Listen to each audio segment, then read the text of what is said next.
Hello दोस्तों, आज हम आपको सुनाएंगे गंगा जल में अस्थियों को विसर्जन क्यों किया जाता है।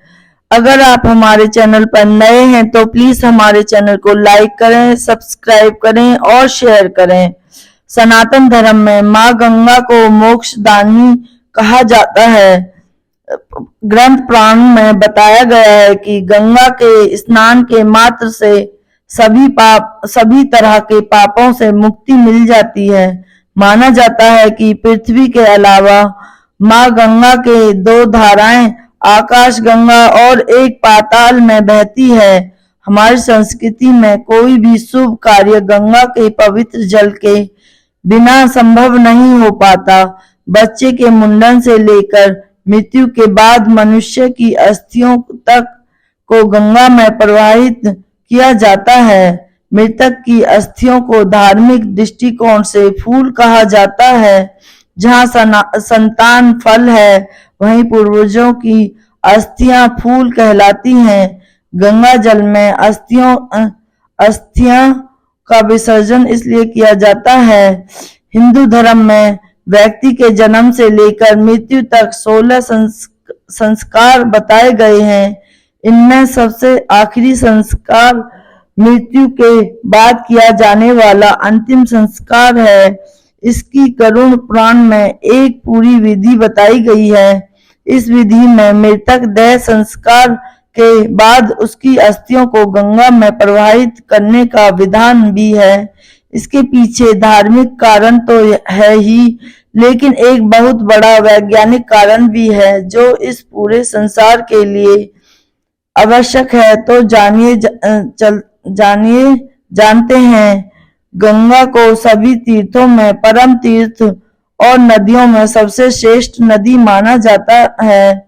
वह सभी प्राणियों जहां तक कि वह महापापियों को भी मोक्ष प्रदान करने वाली है। पौराणिक मान्यताओं के अनुसार गंगा को सबसे पवित्र नदी माना जाता है। हिंदू धर्म में गंगा का स्थान इसलिए भी सर्वोच्च माना जाता है कि क्योंकि देवी गंगा भगवान शिव की जटा में वास करते हुए धरती पर उतरी थी। धार्मिक लोगों में यह भी मानता है कि तब तक मृत आत्मा की परलोक यात्रा प्रारंभ नहीं होती जब तक कि उसके फूलों को गंगा में विसर्जित नहीं किया जाए।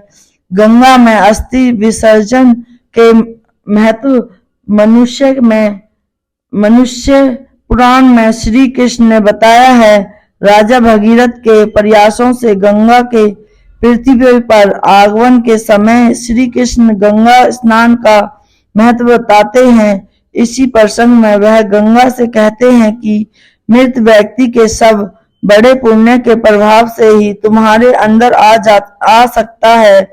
जितने दिनों तक उसकी एक हड्डी तुम्हारे में रहती है, उतने समय तक वह बैकुंठ में वास करता है।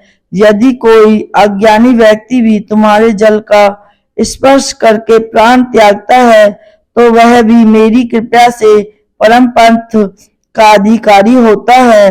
गरुड़ पुराण में पक्षीराज गरुड़ से पूछने पर भगवान विष्णु भी गंगा में अस्थि विसर्जन का महत्व बताते हुए कहते हैं कि जिस किसी का भी अस्थि गंगा जल में प्रभावित होती है उसका ब्रह्मलोक से फिर पुनर्जन्म नहीं होता।